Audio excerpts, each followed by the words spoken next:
Bagaimana jika demonstrasi sebuah kendaraan tempur lokal di Brunei yang penuh ketegangan ternyata menjadi titik balik saat sorakan kagum menggantikan cemoohan dan dunia mulai menaruh hormat pada Indonesia? Panarwa 6x6 adalah kendaraan tempur buatan PT Pindad yang lahir dari semangat anak bangsa untuk membuktikan bahwa Indonesia mampu berdiri sejajar dengan negara besar di industri pertahanan dunia. Kisah ini mengikuti perjalanan Raka Putra, seorang insinyur muda yang penuh dedikasi, Mira Anindita, diplomat cerdas yang berjuang di meja negosiasi, hingga Mayor Hendro, prajurit TNI yang memuji kemampuan Panarwa di medan ekstrim. Semua berpadu menjadi sebuah cerita inspiratif tentang kebangkitan Indonesia melalui baja dan tekad.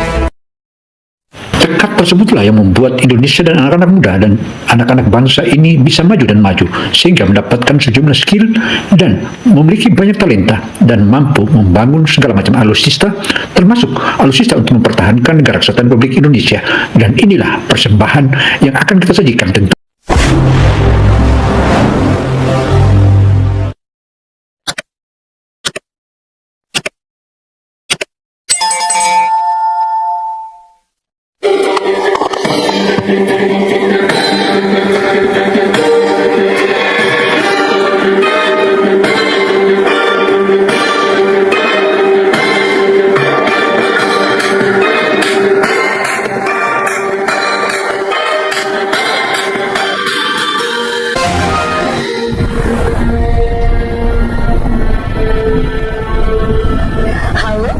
Sobat Asisten Politik. Assalamualaikum warahmatullahi wabarakatuh. Saya menyajikan tentang kehebatan seorang anak muda Indonesia yang bernama Raka. Dia menjadi seorang pemimpin proyek untuk membangun alutsista canggih, dan alutsista itu ditawarkan ke Brunei Darussalam. Bagaimana kisahnya? Ayo kita ikuti. Orang pemuda berjaket lusuh dengan helm pelindung berdiri tegak, matanya menatap layar komputer dengan fokus penuh. Dialah Raka Putra, insinyur muda yang baru 2 tahun lalu menyelesaikan studinya di Institut Teknologi Bandung. Meski usianya baru menginjak 27 tahun, hari ini ia berdiri di garis depan salah satu proyek paling ambisius yang pernah ditangani PT Pindad, pengembangan kendaraan tempur Panarwa 6x6. Ia sering duduk termenung di depan televisi, menyaksikan berita tentang militer Indonesia yang mengimpor alutsista dari luar negeri. Ada rasa perih di dadanya. Mengapa bangsa sebesar Indonesia harus selalu bergantung pada produk asing? Sebuah mimpi yang ia simpan rapat-rapat, kadang dicemooh orang di sekitarnya, tapi tak pernah padam. Hari itu, ruang rapat di lantai 3 kantor pusat Pindad dipenuhi wajah-wajah serius. Para insinyur senior, manajer proyek, hingga pejabat dari Kementerian Pertahanan duduk berderet. Di tengah mereka, nama Raka disebut. Mulai hari ini, saudara Raka Putra akan memimpin tim teknis pengembangan Panarwa 6x6, ucap Direktur Utama dengan suara tegas. Saudara Raka dengan modal pendidikan akademiknya di Institut Teknologi Bandung atau ITB juga merupakan pengajaran-pengajaran tersendiri dari orang tuanya dan juga dosen-dosennya. Ia berpadukan dengan ilmu teori dan ilmu kejeniusannya. Hal ini dibuktikan dari hari ke hari, hingga pada akhirnya para senior-senior yang ada di pabrik itu memaklumi Raka. Siapa Raka sebenarnya dan bagaimana kejeniusannya? Ayo kita ikuti terus. Ini terlalu idealis. Namun, di balik tatapan skeptis itu, terselip rasa kagum pada keberanian Raka. Malam pertama setelah penunjukan itu, Raka masih berada di bengkel ketika jarum jam hampir menunjuk tengah malam. Tangannya belepotan oli, matanya merah karena menatap layar komputer terlalu lama. Ia meneliti desain sasis Panarwa, mencari celah yang bisa diperkuat. Ingatannya melayang pada sosok ayahnya, seorang pensiunan TNI yang sering bercerita tentang medan operasi dan betapa pentingnya kendaraan lapis baja bagi keselamatan prajurit. Alih-alih berdebat, ia memilih membuktikan diri dengan kerja nyata. Ia turun langsung ke lantai produksi, ikut mengelas rangka, memeriksa baut satu persatu, bahkan sesekali menginap di bengkel bersama para teknisi muda.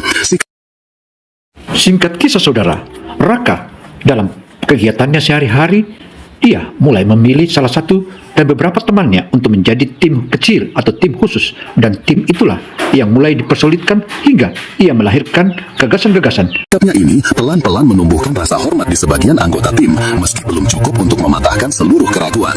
Suatu hari, uji coba awal dilakukan di jalur tanah berpasir buatan. Panarwa prototipe pertama mulai melaju, mesinnya meraung, roda besarnya menggulung pasir. Sekilas, semua tampak berjalan mulus, hingga kendaraan itu menemui tanjakan curam. Mesin mendadak tersendat, roda belakang kehilangan traksi, dan kendaraan berhenti di tengah tanjakan. Seisi lapangan terdiam. Beberapa pejabat kementerian sekalian yang hadir tampak kecewa, sementara beberapa insinyur senior memandang Rakap dengan tatapan, "Sudah kami bilang." Rakap merasa darahnya berdesir. Inilah ketakutan terbesarnya, kegagalan di depan publik. Namun, alih-alih panik, ia segera naik ke kendaraan, memeriksa sistem transmisi, lalu memberi instruksi cepat pada teknisi. Butuh waktu hampir 2 jam untuk memperbaiki, tapi akhirnya Panarwa kembali melaju dan berhasil menaklukkan tanjakan itu. Tidak sempurna, setidaknya hari itu mereka tidak pulang dengan tangan kosong. Seperetan catatan. Ia sadar, jalan menuju kesuksesan masih panjang. Tapi sementara tim teknis terus terbebani masalah teknis. Rakap sendiri mulai merasakan tubuhnya lelah, tapi semangatnya tidak pernah surut. Di tengah tekanan itu, ia menemukan sahabat sejati di kalangan teknisi muda. Ada Satria, mekanik tangguh yang selalu bersemangat meski tangannya penuh luka bakar kecil. Raka dalam tekad bajanya, ia mulai rukun dan mulai tertibkan dan melakukan rapat-rapat kecil dengan tim kecilnya, di mana tim kecilnya itu adalah terdiri dari kelompok anak-anak muda, dan semua mereka gesit dan begitu getol kinerjanya serta menunjukkan etos kerja yang maha dahsyat bahwa nama anak-anak muda dan juga nama bangsa Indonesia. Su menyalakan kembali komputernya, memulai desain baru untuk memperkuat suspensi. Layar menyala, jemarinya menari di atas keyboard. Di matanya ada api yang tak bisa dipadamkan, api semangat seorang pemuda yang bermimpi menjadikan bangsanya berdaulat. Di jalanan Panarwa 6x6 pun dimulai dengan sebuah mimpi besar di tangan seorang insinyur muda yang berani melawan keraguan dan sebuah janji dalam hati, ia tidak akan berhenti sebelum bendera merah putih berdiri tegak di atas karyanya. Lampu kristal di ruang pertemuan hotel berbintang di Bandar Seri Begawan berkilauan lembut. Di meja panjang berlapis kain putih, para pejabat dari Kementerian Pertahanan Brunei duduk berhadapan dengan delegasi Indonesia. Di antara mereka, seorang wanita muda dengan jas abu-abu elegan dan jilbab biru tua tampak mencatat dengan seksama. Dialah Mira Anindita, diplomat muda Kementerian Luar Negeri yang baru berusia 29 tahun. Saudara, alotnya negosiasi antara beberapa negara dan Brunei Darussalam tentu saja terjadi tarik ulur di antar sesama, dan ini merupakan salah satu pembuktian bahwa diplomator Indonesia begitu handal. Bagi Mira, tugas ini bukan sekadar diplomasi biasa. Sejak menerima penugasan, ia sadar betapa besarnya arti kontrak ini bagi Indonesia. Jika Brunei menyetujui pembelian, maka Panarwa akan menjadi ekspor perdana kendaraan militer Indonesia ke Lusa ketika bangsa ini harus berjuang menegakkan martabatnya. Bangsa besar tidak boleh hanya jadi penonton, kata ayahnya dulu. Kalimat itu kini bergema dalam hati Mira. Namun, di ruang diplomasi, idealisme sering berbenturan dengan kenyataan. Sejak awal, Mira sudah merasakan adanya tekanan asing. Perusahaan besar dari Eropa dan Asia Timur gencar melobi Brunei menawarkan kendaraan tempur dengan iming-iming teknologi canggih dan harga bersaing. Bahkan, kabar angin menyebut ada negara kuat yang diam-diam memperingatkan Brunei agar tidak terlalu dekat dengan Indonesia di sektor pertahanan. Hari pertama negosiasi berjalan kaku. Salah satu pejabat Brunei, Kolonel Rahman, menatap Mira dengan nada skeptis. "Miss Mira," ucapnya dalam bahasa Inggris yang halus, "kami menghargai tawaran Indonesia, namun jujur saja, kami belum yakin apakah Panarwa 6x6 benar-benar bisa menandingi kendaraan buatan negara-negara besar yang sudah teruji di medan perang." Pertanyaan itu menusuk, tapi Mira tidak goyah. Ia menegakkan bahu, menatap balik dengan tenang. "Kolonel, saya tidak akan mengklaim bahwa Panarwa lebih unggul dari semua produk di dunia. Namun, izinkan saya mengatakan ini, Panarwa adalah simbol kemandirian bangsa. Kendaraan ini lahir dari tangan para insinyur yang bekerja siang dan malam demi menghadirkan produk yang tangguh dan sesuai kebutuhan kawasan kita. Panarwa bukan hanya kendaraan, tapi janji bahwa Asia Tenggara mampu berdiri di atas kakinya sendiri." Ruangan hening. Beberapa pejabat Brunei tampak saling pandang. Ada yang terkesan, ada pula yang masih ragu. Usai pertemuan, Mira duduk di kafe hotel, membuka laptopnya. Ia menuliskan laporan untuk Jakarta, Saudara, alotnya negosiasi antara kedua negara dan negara pendamping lainnya dan yang membujuk Brunei itu membuat terjadi perhelatan yang paling kencang, tetapi diplomator Indonesia makin tabah dan mempertajam diplomasinya. Katakan catatan kecil, perlu demonstrasi lapangan, kata-kata saja tidak cukup. Ia tahu betul, dalam diplomasi pertahanan, bukti nyata lebih meyakinkan daripada presentasi indah. Hati-hati, ada kabar perusahaan asing mencoba mempengaruhi pejabat Brunei dengan iming-iming besar. Jangan kaget kalau negosiasimu akan dipersulit. Mir, seorang perwakilan perusahaan asing, bahkan diundang secara informal dalam jamuan makan malam. Mereka dengan angkuh memamerkan katalog kendaraan berlapis baja, lengkap dengan foto-foto uji tempur di Timur Tengah, seakan-akan ingin menunjukkan produk Produk kami sudah terbukti, produk kalian hanya coba-coba. Mira duduk di seberang meja, menahan amarah yang bergejolak di dadanya. Namun wajahnya tetap tenang, senyumnya tak pudar. Ia tahu, diplomat sejati tidak boleh terpancing emosi. Sebaliknya, ia memilih mengajukan pertanyaan tajam yang membuat lawan bicaranya terdiam.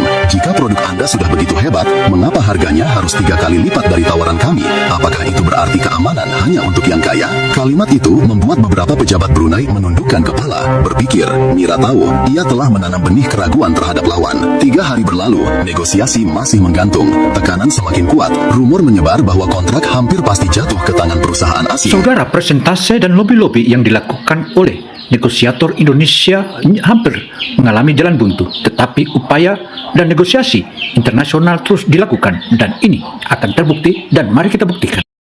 Namun Mira tidak menyerah. Ia menghubungi Jakarta, meminta agar prototipe Panarwa segera dikirim ke Brunei untuk demonstrasi. Ia tahu inilah satu-satunya jalan untuk membalik keadaan. Beberapa rekannya menganggap itu langkah nekat, mengirim kendaraan ke luar negeri dalam waktu singkat penuh risiko logistik. Tapi Mira berdiri teguh. Jika kita tidak berani mengambil risiko, kita tidak akan pernah dihitung di dunia. Ucapnya tegas melalui panggilan video. 2 minggu kemudian, di lapangan latihan militer dekat Bandar Seri Begawan, Panarwa 6x6 berdiri gagah.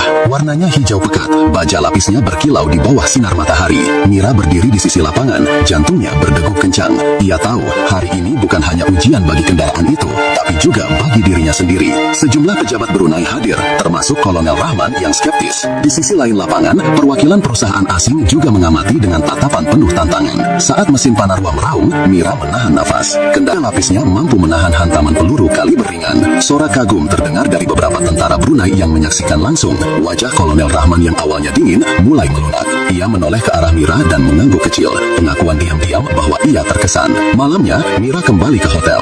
Ia duduk sendirian di kamar, memandangi lampu kota yang berkilau. Tangannya gemetar saat membuka pesan baru dari Jakarta. Demonstrasi sukses. Brunei mulai serius mempertimbangkan kontrak. Kerja bagus, Mira. Air mata hangat mengalir di pipinya. Ini ia telah membuktikan satu hal. Diplomasi bukan hanya tentang kata-kata, tapi tentang keyakinan, dan aku akan memastikan dunia mendengar cerita ini. Saudara, akibat negosiasi dan diplomasi serta diskusi yang mapan dan pembuktian di lapangan, alutsista Indonesia berhasil ditunjukkan dan Brunei sepakat dengan Indonesia untuk kerjasama, dan hasilnya diplomator dan diskusiator ataupun para perunding Indonesia berhasil melahirkan bahwa alutsista Indonesia yang akan dipakai oleh Brunei. Bravo Indonesia! Sebagai perwira dengan pengalaman operasi tempur di perbatasan Papua dan penugasan luar negeri, Hendro bukan orang yang mudah terkesan. Ia telah melihat banyak kendaraan asing dari buatan Amerika, Jerman hingga Rusia yang teruji di medan perang sesungguhnya. Karena itu, ketika ditugaskan menguji Panarwa, hatinya sempat ragu. Apakah kendaraan lokal ini benar-benar bisa diandalkan? Hari pertama uji coba dimulai dengan jalur tanah berbatu. Hendro naik ke kursi komandan di dalam kabin Panarwa. Bau cat baru dan logam segar memenuhi ruang sempit itu. Suara mesin diesel meraung, lalu kendaraan bergerak maju. Roda raksasanya menghantam bebatuan, menimbulkan getaran hebat. Hendro mengamati panel kontrol, mendengar suara transmisi, dan merasakan bagaimana suspensi meredam guncangan. Beberapa kilometer pertama berjalan mulus. Lumayan, gumam Hendro lirih. Namun ia tahu, ujian sesungguhnya bukan di sini. Ia memberi isyarat kepada sopir tentara muda yang duduk di kursi kemudi. Arahkan ke jalur sungai. Sungai kecil dengan arus deras terbentang di depan. Tanah di tepiannya licin, airnya coklat keruh. Para teknisi pindad yang hadir di pinggir sungai menahan napas. Hendro tanpa ragu memberi aba-aba untuk maju. Panarwa terjun ke dalam air, setengah badannya terendam. Mesin meraung keras, air muncrat ke segala arah. Untuk sesaat, kendaraan tampak melambat, seolah kehilangan tenaga. Kalau sampai mogok di sini, habislah reputasi yang licin, membuat kendaraan-kendaraan sebelumnya sering gagal. Hendro berdiri di luar, memantau dengan kedua tangan bertolak pinggang. Naikkan dengan kecepatan penuh, perintahnya tegas. Panarwa meraung, roda berputar cepat, tanah berhamburan ke belakang. Setengah tanjakan berhasil dilalui, namun tiba-tiba mesin mendadak tersendat.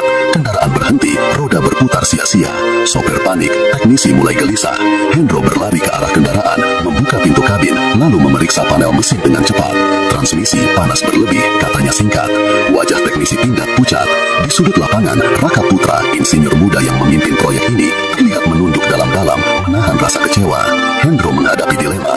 Ia bisa saja langsung mencatat kegagalan ini dalam laporan resmi dan hanya kembali pada wajah Rakap. Pemuda itu mengingatkannya pada dirinya sendiri, keras kepala, penuh idealisme, tapi juga membawa harapan baru. Hari ketiga, uji coba dilanjutkan. Panarwa telah diperbaiki sepanjang malam. Wajah Rakap tampak letih, matanya merah, tapi tekadnya mengeras. Hendro mengamati dari kejauhan, lalu memberi isyarat. Ulangi tanjakan itu. Kali ini Panarwa melaju lebih mantap. Roda mencengkram tanah dengan kuat. Suspensi bekerja lebih stabil. Perlahan tapi pasti, kendaraan itu menaklukkan puncak tanjakan. Sorak keras membahana. Beberapa tentara bahkan bertepuk tangan. Hendro tersenyum tipis, senyum pertama yang muncul sejak uji coba dimulai. Beberapa hari berikutnya, uji coba semakin intens. Medan berlumpur, hutan lebat, bahkan simulasi tembakan artileri ringan. Hendro ikut masuk dalam beberapa simulasi, merasakan sendiri bagaimana Panarwa bergerak di medan berbahaya. Ia kagum pada desain kabin yang ergonomis dan bagaimana kendaraan tetap stabil meski ditembak peluru kaliber kecil. Namun, bukan berarti tanpa masalah. Dalam salah satu simulasi kecepatan tinggi di jalur berbatu, salah satu roda pecah akibat beban berlebih. Kendaraan terguncang keras, hampir terguling. Hendro terlempar ke dinding kabin, kepalanya terbentur helm baja. Seisi lapangan panik. Tapi ketika pintu dibuka, Hendro keluar dengan wajah tegas. Darah mengalir tipis di pelipisnya. Catat kelemahan ini, perbaiki, jangan ulangi, katanya tanpa nada marah. Semua orang terdiam, kagum pada keteguhannya. Kali ini, Panarwa melaju lebih mantap. Roda mencengkram tanah dengan kuat, suspensi bekerja lebih stabil. Perlahan tapi pasti, kendaraan itu menaklukkan puncak tanjakan. Sorak keras membahana, beberapa tentara bahkan bertepuk tangan. Hendro tersenyum tipis, senyum pertama yang muncul sejak uji coba dimulai. Ia naik ke atas kendaraan, menepuk badan baja yang masih bergetar. Bagus, tapi ingat, ini baru awal. Perih bagaimana Panarwa bergerak di medan berbahaya. Ia kagum pada desain kabin yang ergonomis dan bagaimana kendaraan tetap stabil meski ditembak peluru kaliber kecil. Namun bukan berarti tanpa daya saing internasional. Kalimat itu bagai angin segar bagi Tun Pindad. Ketika laporan dibacakan, Rakap menatap Hendro dengan mata berkaca-kaca. Ia tahu tanpa dukungan Hendro, mungkin proyek ini sudah tamat. Sore itu, Hendro duduk di bangku kayu lapangan, menatap matahari terbenam di balik pepohonan Kalimantan. Rakap mendekat, membawa 2 gelas kopi panas. Mereka duduk berdampingan tanpa banyak bicara, hanya suara jangkrik dan desiran angin yang menemani. Akhirnya Hendro berkata pelan, "Kau tahu Rakap, aku dulu ragu pada proyek ini. Aku pikir kalian hanya main-main dengan mimpi. Tapi setelah melihat kerja kerasmu, aku percaya satu hal, kendaraan ini tidak lahir dari baja semata. Kendaraan ini lahir dari jiwa kalian." Rakap menunduk, menahan emosi. "Mayor, kami hanya ingin membuktikan bahwa bangsa ini bisa." Hendro menepuk bahunya sekali lagi. "Kau dengan kemajuan Panarwa, mereka takut kita benar-benar masuk ke pasar internasional." Rakap menelan ludah. Kata sabotase membuat perutnya mual. Selama ini, ia sudah menghadapi mesin rusak, ban pecah, transmisi panas, tapi semua itu masalah teknis. Sabotase itu medan perang lain yang jauh lebih berbahaya. Jelas, media internasional mulai memberitakan Panarwa dengan nada meremehkan. Sebuah artikel di majalah pertahanan asing menulis Indonesia bermimpi besar, tapi apakah kendaraan lokal mereka bisa melampaui standar dunia? Artikel itu segera menyebar, menjadi bahan sindiran di beberapa forum. Para pesaing dari Eropa dan Asia Timur melancarkan kampanye halus, menyebut Panarwa produk eksperimental yang belum teruji di medan perang. Mira membaca berita itu dengan rahang mengeras. Ia tahu, ini bukan sekadar opini, melainkan bagian dari strategi untuk melemahkan citra Indonesia. Sementara itu, di Bandung, tim Pindad menghadapi masalah serius. Server utama yang menyimpan data desain Panarwa mendadak diretas. Beberapa file hilang, sebagian rusak. Rakap dan tim teknisinya panik. "Ini bukan kesalahan sistem biasa," kata salah satu teknisi IT. "Ada jejak digital yang mengarah ke luar negeri." Rakap merasakan kepalanya pening. Selama ini ia berjuang dengan baut dan mesin. Kini ia harus menghadapi serangan siber. Ia menatap layar komputer dengan gigi terkatup. "Mereka ingin kita gagal, tapi kita tidak boleh menyerah." Dilanjut, Mira menduga kuat itu akibat lobi besar-besaran negara lain. Di Jakarta, beberapa anggota parlemen mulai mengkritik proyek Panarwa. "Jangan buang anggaran untuk sesuatu yang belum jelas," begitu suara yang terdengar di televisi. Saudara, tim Raka dan diplomator-diplomator serta para negosiatornya mengalami beberapa hal, tetapi kendala itu sudah dimaklumi bahwa itu akan datang. Inilah merupakan tantangan global dan sepantasnya dihadapi. Ia mendengar kabar bahwa ada tekanan dari negara sekutu agar TNI tidak terlalu mengandalkan Panarwa.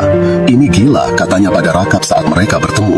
"Kita berjuang untuk mandiri, tapi mereka semua di hanggar. Di hadapan Panarwa yang berdiri megah, ia berkata lantang, "Dengar, mereka ingin kita gagal, mereka ingin kita menyerah. Tapi justru disinilah kita harus menunjukkan siapa kita. Panarwa bukan sekadar baja dan roda. Panarwa adalah mimpi kita, mimpi bangsa ini. Selama kita percaya, proyek ini tidak akan mati." Kata-katanya membakar semangat yang hampir padam. Para teknisi kembali bekerja dengan tekad baru. Namun, tekanan tidak berhenti. Sebuah laporan intelijen tiba-tiba masuk. Ada rencana sabotase fisik saat Panarwa hendak dikirim untuk demonstrasi internasional di Brunei. Bom kecil atau kerusakan mesin disengaja, kemungkinan itu nyata. Mira langsung bergerak, menghubungi aparat keamanan. "Kalau ini berhasil, reputasi kita hancur," katanya serius. Rakap menatapnya dengan mata lelah, tapi penuh tekad. "Kalau begitu, kita harus jaga Panarwa seperti menjaga nyawa kita sendiri." Hari itu, Panarwa dijaga ketat. Hendro bahkan turun langsung, tidur di hanggar bersama prajuritnya. "Kalau mereka mau menyentuh Panarwa, mereka harus melewati saya dulu," katanya keras. Di sisi lain, intrik internasional makin tajam. Negara tetangga lain mulai merasa iri. Beberapa surat kabar regional menulis artikel sinis. Indonesia bermimpi jadi pemain besar. Tabadi dari diplomat Asia Selatan, "Jangan berhenti. Dunia butuh contoh bahwa industri pertahanan tidak harus dimonopoli negara besar." Pesan itu memberi kekuatan baru. Mira tersenyum tipis. "Kami tidak sendirian," batinnya. Malam terakhir sebelum pengiriman Panarwa, Rakap berdiri di hanggar yang sepi. Tangannya menyentuh baja dingin kendaraan itu. Ia teringat semua perjalanan, keraguan awal, kegagalan uji coba, hinaan, hingga dukungan Hendro dan Mira. Air matanya jatuh tanpa bisa ia tahan. Negara yang sebelumnya meremehkan, Hendro dihormati sebagai prajurit yang membuktikan keandalan Panarwa di medan ekstrim. Dan Rakap, insinyur sederhana itu, menjadi simbol semangat bangsa yang tak mau menyerah. 6. Demikian apa informasi yang kami berikan ini dapat memberi manfaat bagi kita semua, dan informasi ini tentu saja akan menambah kekayaan khususnya teknologi alutsista di Indonesia. Dan inilah salah satu contoh pemuda, seorang pemuda yang alumnus ITB, tentu merupakan salah satu dorongan bagi seluruh anak-anak bangsa Indonesia. Majulah bangsaku, maju terus bangsa.